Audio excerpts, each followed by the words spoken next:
Caros alunos, apresentamos agora o segundo capítulo de nossa novela sobre a ascensão do capital financeiro e o imperialismo, 1870-1914. Vamos falar das guerras do ópio. As guerras do ópio foram guerras, né? A primeira começou em 1839, entre a Inglaterra e a Índia, e a China. Observem que ela só foi possível porque a China, então, era um império profundamente enfraquecido. Por quê? Porque a China não se industrializara e a Inglaterra sim. Né? Antes da industrialização, em 1750, a China seguramente era a maior potência militar mundial. Né? Ela não tinha marinha por causa que um dos imperadores chineses resolveu que o chamado Império do Meio, que era a China, né, não deveria ter marinha. Então ele destruiu todos os navios, né, da China, do país, né, do Império. E a China ficou sem força naval. Mas mesmo assim, né, do ponto de vista da força terrestre, era um exército formidável, né, enorme. Né, e a China era o país mais rico do mundo. Então podia inclusive montar exércitos poderosos, que era o caso. Agora, em 1839, o que acontece? Né? Esse poderio todo era um poderio ultrapassado. Né? Vamos dizer, as armas usadas pelas tropas chinesas eram totalmente ultrapassadas. Os seus comandantes eram comandantes não pela sua competência militar, mas porque os seus vínculos eram pessoas nobres, com vínculos com a burocracia estatal ou vínculos com o imperador. Então, muitos deles eram completamente, nem todos, mas muitos eram até bem competentes, mas a maioria não era. Né? Então, e o que aconteceu? Né? Aconteceu o seguinte: a China, apesar de um país onde não havia desenvolvido a indústria moderna, né, ela tinha um artesanato notável de milênios, né, e ela não importava nada, praticamente nada, da Inglaterra. E a Inglaterra, então, tinha déficit da balança comercial com a China. Ela tinha que pagar em ouro ou em prata o que importava da China, porque não tinha um produto, ou não tinham produtos, né, que fosse o interesse da população e do governo chinês. Ora, mas aí a Companhia Britânica das Índias Orientais, que era a companhia, né, que administrava a Índia era administrada por uma companhia privada, né, uma SA, Companhia Britânica das Índias, depois isso vai acabar, das Índias Orientais. O que fez essa companhia? Né? Ela vende o ópio que era cultivado na Índia. A Índia tinha o ópio, do ópio você produz, o ópio é da papoula. Então tinha plantações de papoula na Índia, que era consumida na própria Índia, né? E os ingleses não faziam muita coisa. Por que eles não faziam muita coisa? Porque eles ganhavam com essa produção. E aí, né, o ópio começou a ser vendido na Índia, né, na China, né, contrabandeado pela Companhia, né, das Índias Orientais, pelos comerciantes, começou a ser introduzido na China. E aí muita gente começa a se transformar em viciados dessa droga. Essa droga é como cocaína, né, como LSD, ela vicia, né? E aí o viciado, né, torna-se um desajustado social, né? Passa a ser um problema, né? Então o governo chinês, né, o que fez, né? Ele chamou um dos seus administradores mais rígidos, mais eficientes e considerado incorruptível para acabar com isso. E ele aí confiscou, né, 1.210 toneladas, imagina 1.210 toneladas de cocaína, de ópio, tá certo? Dos contrabandistas. Aliás, ele se predispôs a pagar os contrabandistas, mas confiscou e destruiu, tá certo? A Inglaterra, o que é? A Inglaterra reage, né? Envia uma frota que devastou os juncos dos portos chineses, né? Isso aí é o que está aqui, né? É isso aqui, ó. É isso aqui. Essa foto aqui, né? Foto não, isso é uma pintura, né? É a destruição, não se vê os navios em inglês, né? É uma pintura. Mas se vê o junco chinês, um junco chinês em chama. Ah, ali, aqui está o navio britânico. Aqui tem um navio britânico, né? Observe que é um navio que já é a vapor, né? Ele tem velas, quer dizer que não estão defraudadas, mas tem mastros para velas, mas tem pás, observe que tem pás aqui, e ou seja, tem vapor, né? Já tem vapor, né? Já é a vapor, é misto, a vapor e a vela, né? E as frotas britânicas, então, destroem os juncos chineses, né? E o que faz, né? E aí devasta os portos, os juncos, quer dizer, eram os barcos chineses, né? Destruiu eles e destruiu os portos, fez uma devastação. E aí a China assina o Tratado de Nanquim de 1842 e vai indenizar os contrabandistas, só que a indenização agora vai ser bem maior, né? Estipulada pelos ingleses, né? E concede, né, a extraterritorialidade aos súditos britânicos. O que é extraterritorialidade? É o fato de que os súditos britânicos que cometessem um estupro na China, que cometessem uma felonia, quer dizer, um crime, né, eles seriam julgados pelos britânicos e não por um tribunal, né, do país. Isso ocorre, por exemplo, nas bases norte-americanas, né, em Okinawa, no Japão, né, que os Estados Unidos ainda, o Japão como a Alemanha ainda são países ocupados, né? Se pensa que é um país livre, não é não, era meio livre, né? Porque tem bases americanas lá, né? E essas bases, no caso do Japão, são os americanos que vivem nessas bases, né? E eles cometem crimes, é claro, né? Todo mundo comete crime, toda a população no mundo, né? Pode ser pouco, mas pode ser muito. Cometem crimes e são julgados por tribunais americanos, né? Isso em Okinawa é um problema, a população odeia, porque tem muito estupro, né? Por soldados americanos e eles acabam sendo inocentados pelos tribunais americanos. Bem, abriram 5 portos a comerciantes estrangeiros e cederam a ilha de Hong Kong à Inglaterra por 155 anos. Foi retornada tem algumas décadas, né, atrás, né? E os Estados Unidos e a França pegaram carona nessa guerra, né, e conseguiram condições semelhantes, né? Bom, em 1847 tem outra guerra, não é por causa de ópio, né? Mas por quê? Porque alguns bandidos atacaram, né, cidadãos britânicos, né, perto de Cantão. A Inglaterra atacou e capturou fortes ao longo do Rio das Pérolas e nas cercanias de Cantão em abril de 1947. Ou seja, o que nós estamos vendo? São desculpas para, isso sempre ocorreu, são desculpas para ter uma guerra, né? Tá certo? Os Estados Unidos não usaram desculpa do 11/11, da destruição dos terroristas da Torres Gêmeas, né, para invadir o Iraque. Os Estados Unidos não atacou o Vietnã a partir dos incidentes de Tonkin, que foram forjados pelos americanos, né? São desculpas. Iniciada agora, outra guerra, 1856 e 1860. Né? Por que teve essa outra guerra? Porque os britânicos viram que não mudou muito a situação de importação de produtos estrangeiros pela China. Então, iniciada pela Inglaterra, envolveu a França, Estados Unidos e a Rússia. As tropas anglo-francesas entraram em Beijing em outubro de 1860.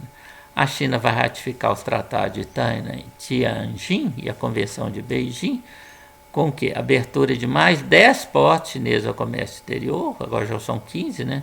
O direito das embarcações estrangeiras navegarem livremente no rio Yangtze, que é o grande rio da China. Quer dizer, para que isso? É porque eles pensaram o seguinte: olha, se nós somos comerciantes, então nós entramos dentro da China através desse rio e vendemos nossos produtos lá diretamente para a população, né? Aliás, né, você vai... aqui nós não falamos sobre isso, né, mas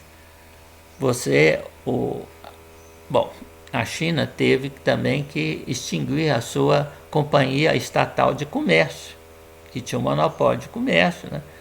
Não o comércio varejo pequenininho, mas o comércio atacadista era de monopólio do Estado chinês, né?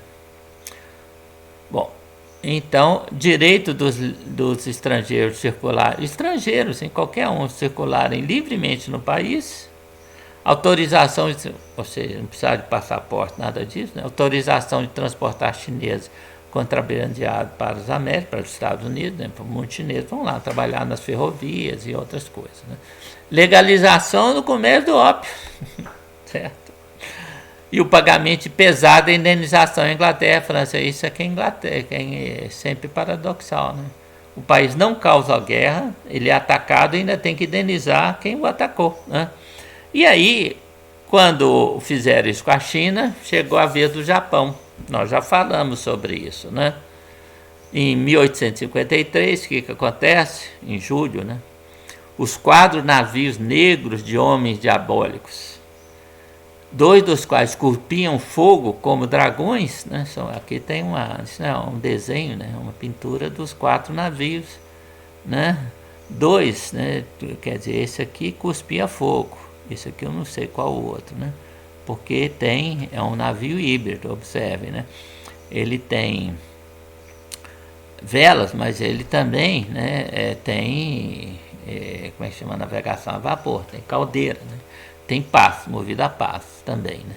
Então, do Comodoro Matthew Perry, né, dos Estados Unidos, penetraram na Baía de Edo, nós já falamos sobre isso, né? Isso vai levar ao Tratado de Kanagawa, em março do ano seguinte, né? Aí esses tratados vão ser copiados, né? Assinados com outros países, com outras potências, né?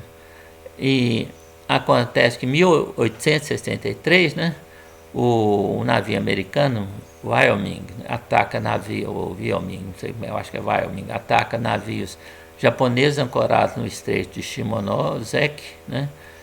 E os navios britânicos bombardeiam Kagoshima em 1863, um mês depois, né? Quase um mês depois, 3 semanas depois. Navios holandeses, franceses, ingleses e norte-americanos atacam o mesmo estreito, né, no ano seguinte. Aí o Japão abre o comércio em julho de 1866. Nós falamos sobre isso quando examinamos a industrialização do Japão, né? E continua a expansão colonial das potências europeias, né? Entre 1800 e 1878, a Europa incorpora quase 17 milhões de quilômetros quadrados, né? A porcentagem das possessões europeias, né, do mundo passa de 55% para 67%. Bem, e aí vem, né, o novo imperialismo e o capital financeiro, 1870 a 1914, que é o que nos interessa, tá certo? Mas nós não poderíamos falar sobre esse imperialismo deixando de lado os imperialismos que o antecederam, né? E vamos lembrar que o grande divisor de águas foi a Revolução Industrial. Agora tem novo divisor de águas. Bem, o que acontece? A partir de mais ou menos 1870, né, a febre do imperialismo tomou conta, já citamos isso, né, dos gabinetes europeus, progressivamente, sem que os próprios políticos estivessem conscientes. Nós começamos nossa exposição falando disso, né? De 1878 a 1914, cerca de 22,5 milhões de quilômetros quadrados. Observem que nós falamos aqui de 17 milhões, de 1800 a 1878. Agora, nós temos mais 22,5 milhões entre 1878 e 1914. Né? Houve um surto, né? e que foram incorporados pelos estados europeus, cujos domínios passaram a abranger 84%, mais de 84% da superfície do mundo. Estava na mão das potências europeias, que eram 4 ou 5, e dos Estados Unidos também. Né? Quer dizer, quais são essas potências? Bom, Inglaterra, França, Rússia, a Bélgica também tinha colônias, tá certo? Os Estados Unidos não é da Europa, né? E tem. Bom, o Japão também vai, mas o Japão não é da Europa, mas ele também vai ter colônias, né? Mas então, é isso. São as potências, principalmente europeias. A nossa expansão se deu essencialmente através de colônias formais. Em 1914, os países importantes que nunca estiveram sob o domínio europeu eram apenas Turquia, ou seja, o Império Otomano, algumas regiões da Arábia, Pérsia, China, Tibete, Mongólia e Sião, e junto com as novas colônias, novas potências coloniais. Apareceram em cena. Quem? Por isso que eu fiquei reticente. Né? Nós temos Itália, Bélgica, eu falei, Estados Unidos, eu falei, e a Rússia, eu falei. Tá certo? São novas potências. Né? E essa expansão colonial, né, foi aplaudida, né, incentivada inclusive de grandes escritores, né, como é o Kipling, né, que forneceu amplo material de apoio ao imperialismo de seu país. Para ele, a Inglaterra podia suportar como nenhuma outra o fardo do homem branco. O fardo, em sua obra The White Man's Burden, quer dizer, o fardo do homem branco, né? Destacava o dever de filantropia da ação colonizadora inglesa, como nos seus versos. Assumir o fardo, não é eu assumir, não, assumir no sentido imperial, do imperativo. Né? Assumir o fardo do homem branco, enviai os melhores dos vossos filhos, condenai vossos filhos ao exílio para que sejam servidores de seus cativos. É muita cara de pau, né? Quer dizer, mas essa era a ideologia. Você achava que você estava levando a civilização, né, aos povos, né? Num certo sentido você estava, porque você estava construindo, vai construir estrada de terra, de ferro, educandários, né? Mas esses povos vão perder a liberdade, né? As suas indústrias locais vão ser destruídas, né? Eles vão se empobrecer, né? Como aconteceu com a China, né? A China e a Índia. Os dois países, a Índia vai se empobrecer de uma maneira extraordinária, né? Até que esse empobrecimento, né, a invasão japonesa, a invasão que nós já falamos aí, né, dos países ocidentais, né, vai levar a uma série de revoltas e finalmente nós vamos ter a revolta comunista. Né? Tivemos a revolta nacionalista do Chiang Kai-shek, né? E a revolta comunista que vai pôr fim a essa história. Né? Na China, a Revolução Comunista, na verdade, vai ser o resultado do empobrecimento da China e dessa expansão imperialista sobre o país. Né? A civilização, a missão civilizatória qual que era a principal missão civilizatória? Empobrecer esse país, retirar as suas riquezas. Era isso que estava acontecendo, né? A justificativa vai vir também de outras pessoas, como Herbert Spencer, né? Que ficou conhecida como darwinismo social. O que é o darwinismo social? Né? Darwinismo é a ideia, né, de que a luta entre as espécies, né, vai sobreviver, e o aperfeiçoamento das espécies, né, a eugenia, a melhoria da raça ocorre porque os mais fortes sobrevivem, os mais fracos falecem. Né? Então você tem uma melhoria das espécies através desse processo. Né? O Herbert Spencer vai utilizar isso, né, o filósofo inglês vai utilizar isso justificando a guerra, o imperialismo de sua época. Né? Quer dizer, por que a Inglaterra estava melhor do que a Índia? Por causa, né, que seria como se a raça inglesa fosse melhor. No fundo é essa a ideia, não é? que é a ideia da superioridade racial, né? O Hitler, né, abarcou essa ideia né, com todas as de sua alma, né, acreditando na superioridade da raça germânica, né? A inglesa vinha em segundo lugar, vinha próxima, né? Os judeus eram a última, né? Os eslavos também estavam lá embaixo, por isso que houve massacre de judeus, né? Que é muito conhecido, mas os eslavos são poucos conhecidos, né?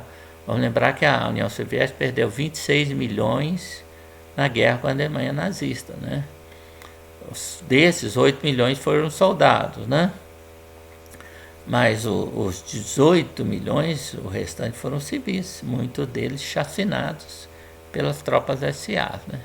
Mas então essa é a ideia do jazz. Quer dizer, o que você vai dizer? Você vai dizer que a superioridade europeia, que é fruto da Revolução Industrial, o nosso grande filósofo Herbert Spencer vai dizer que é um produto da raça, né? Ainda hoje isso está aí, né? Tem nos Estados Unidos, né, um movimento que é o movimento da supremacia branca, que apoia o Trump. Certo?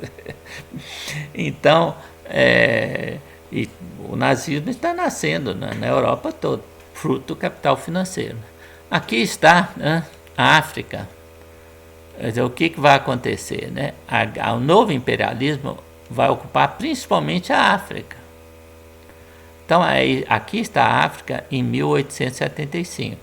Esse branco, né, que não tinha governo constituído, governo central, né, tinha as tribos, etc. Esse azul eram governos locais, né, e o que havia de controle era esse marrom aqui, controle muçulmano, né, domínio muçulmano, domínio francês, né, aqui, né, domínio português, um pedacinho é costa de Angola, costa aqui de Moçambique, né. Tinha também domínio britânico, que estava aqui, domínio belga, que era o resto, era ou domínio local ou não tinha governo, né? Agora, olha a mapa de 1914, tudo ocupado, tá certo? A França vai pegar esse grande pedaço, esse rosa aqui, né? A Inglaterra vai ficar com o verde claro, né? A Bélgica, né? Congo Belo vai ser propriedade privada do rei da Bélgica, que fez o maior genocídio aí, certo?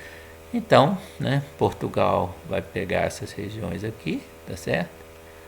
Então, né, nós temos, né, o único reino que ficou livre foi da Etiópia, que vai ser conquistado por Mussolini na década de 30. E aí está o porcentagem do mundo sob domínio estrangeiro, né?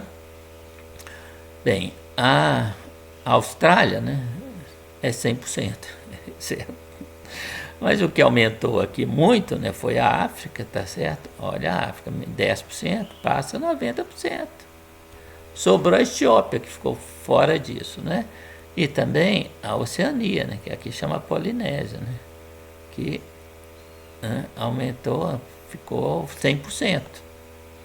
A América Latina praticamente continuou a mesma coisa, né?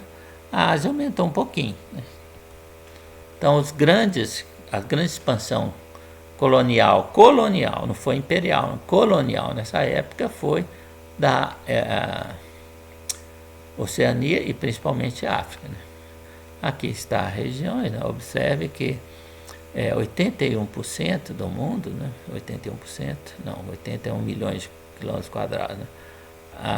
As metrópoles, né, 1914, elas têm, tá certo, 16 milhões de quilômetros quadrados, né, e 407 milhões de habitantes, né, e elas controlam, né, 85, né, várias vezes 81 milhões de quilômetros quadrados, com a população de mais do dobro, né. Tem ainda outras potências, né? A gente tem que incluir outras potências, né? Fora Inglaterra, Rússia, França, Alemanha, Estados Unidos, Japão né? Né?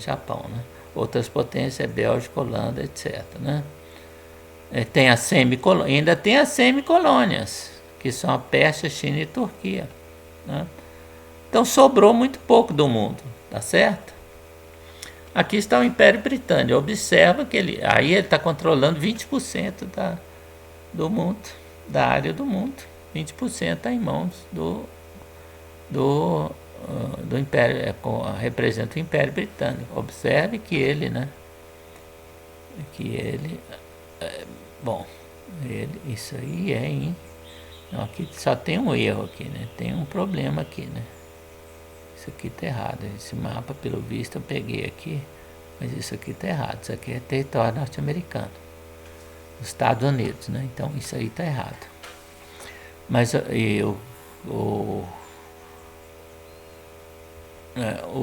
Inglaterra, o resto da Inglaterra, é isso aí, né? Bom, aqui está o Império Francês. É bem menor, né? É menor por quê? Porque Napoleão perdeu a guerra, né? Senão o Império seria muito maior, certamente, né? Aqui da Indochina, que vai ser famoso, né? No norte da África, né? Aqui está os Estados Unidos, né? Os Estados Unidos tem expansão para o leste, nós já falamos sobre isso, né? Vai comprar o Alasca. Aliás, segundo eu li outro dia, ele comprou da Rússia, mas a Rússia nunca pagou. A Rússia devia cobrar, né?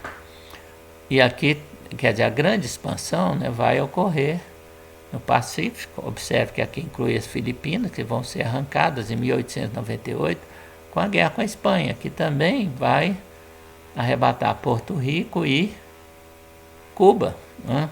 Cuba vai ficar depois uma espécie de protetorado, né? Depois vai virar um país independente, mas independente politicamente, mas totalmente dependente, né? Na mão do Batista, né? Que vai depois desencadear a Revolução Cubana. Então, isso aqui é a expansão da Rússia, né? Observe que essa expansão aqui é praticamente, não é, uma expansão que não ocupou terra de ninguém, a não ser nesse pedaço aqui, que eram terras da China, mas eram terras despovoadas, certo? Despovoadas. Então essa expansão no verde aí não foi propriamente uma expansão colonialista, né? Não foi uma expansão imperial. O que ela ocupou foi os países, né? do Cáucaso e da Ásia Central, tá certo? Ocupou também a Coreia, que depois vai ser cedida na guerra com o Japão, e parte, né, da Europa Ocidental, da Europa Oriental, né? Polônia, tá certo?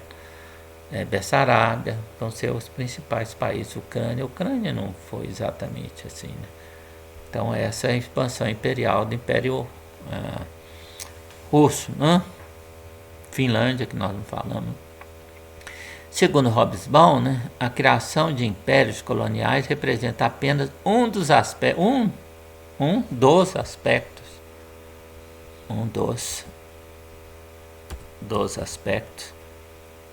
ou um aspecto, não é um aspecto, é um aspecto, um dos aspectos, é isso mesmo, um dos aspectos, da nova fase do padrão geral de desenvolvimento nacional e internacional, notavelmente diferente do mundo do livre comércio e livre concorrência de meados do século XIX. É um dos aspectos de um novo processo, padrão geral de desenvolvimento nacional. O que houve? É isso que nós vamos ver, tá certo, agora, né? Segundo John Hobson, que foi um teórico, tem livro dele, é bom ler, né? O novo imperialismo, esse imperialismo de fins do século XIX, foi o resultado da emergência do capital financeiro, da emergência do capital financeiro, né? Ou seja, das finanças, dos grandes bancos, né? Dos chamados, que a gente chama de investidores, né? Como forças políticas de primeira ordem, né? Da transformação do capitalismo competitivo em capitalismo monopolista. As empresas, surgiram grandes empresas, grandes cartéis, grandes trusts, né, que vão predominar nesse período, né, e da preponderância das exportações de capital em relação às exportações de mercadoria. Ora, essas teses foram as teses que a gente encontra no livro, né, Lenin vai escrever um livro sobre isso, né, de 1917, que é o imperialismo fase superior do capitalismo.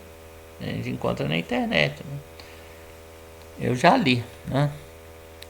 E ele pegou essas teses do Hobbes, tá certo? O que vai acontecer? O que o Lenin vai falar? Né? A emergência do capital financeiro. No novo mundo de monopólios, cartéis de trust que emergiu a partir de 1870, o predomínio do capital de interesses do capital financeiro industrial cedeu lugar ao capital financeiro. Ou seja, o banqueiro que passou a mandar. Era o industrial, agora é o banqueiro. A mesma coisa aconteceu a partir de 1980. Nós vivemos hoje num mundo, de novo, dominado pelo capital financeiro. Não? Quer dizer, quem manda hoje no Brasil e todos os países desenvolvidos do mundo são os banqueiros. A Bolsa de Valores, que não é realmente dominada por industriais, é dominada por expertos financeiros, por gerentes que cuidam dos interesses financeiros e não dos interesses da indústria propriamente dita. Né? Aliás, isso explica em pouco porque que a China se transformou na primeira potência mundial, porque na China isso não aconteceu. Então, bom, depois nós vamos entender um pouco mais disso. O século XX marca, pois, o ponto de viragem, quer dizer, a transição para o século XX.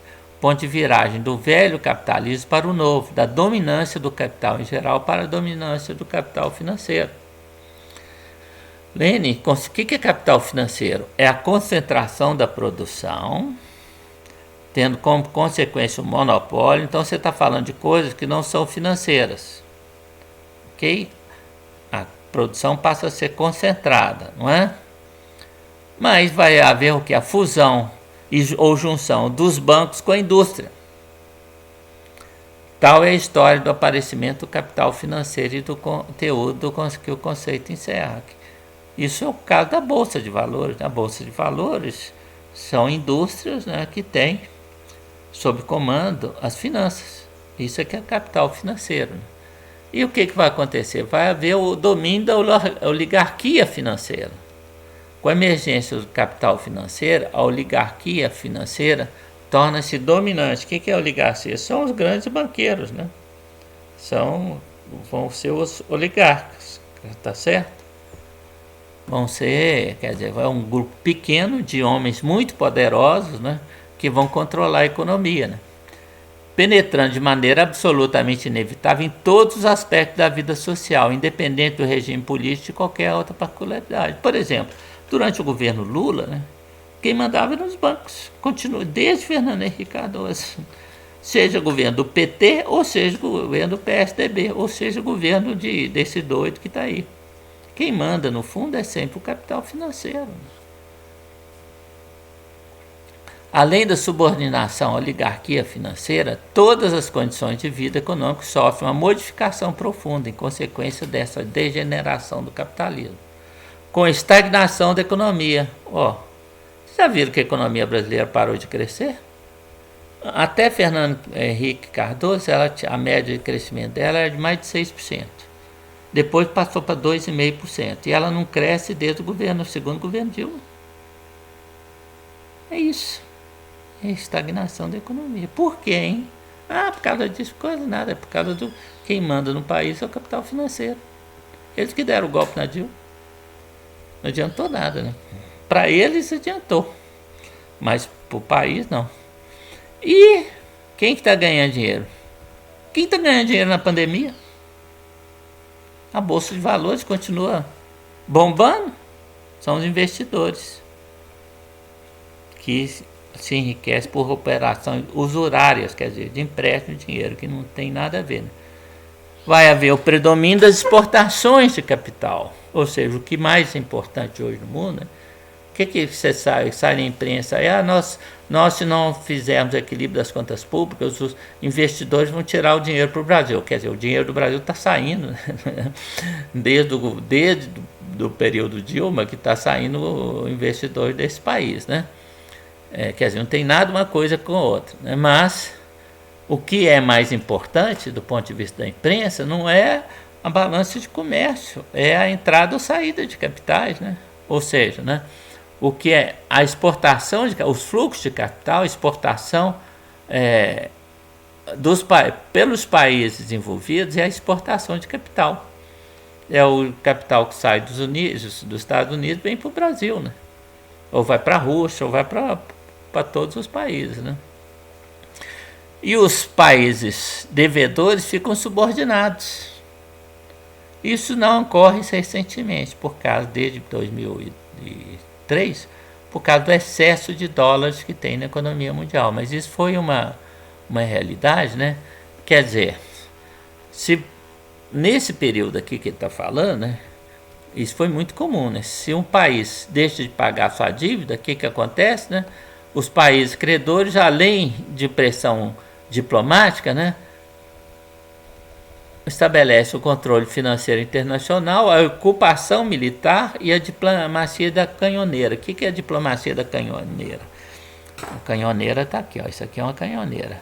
Você mandava um navio de guerra, né? Vamos supor assim, o Brasil não mandou sua dívida, não pagou sua dívida, não? Então nós vamos no Rio de Janeiro, que é a capital do país, aparecem várias canhoneiras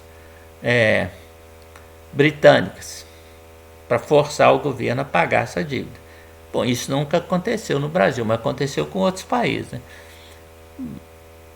Isso nunca aconteceu com o Brasil, porque o Brasil nunca ficou inadimplente muito tempo durante a República Velha, né? Durante esse período aí, e também porque se construiu o Forte Guanabara, né? Para evitar que você ficasse sujeito, né, à política de canhoneiras, né?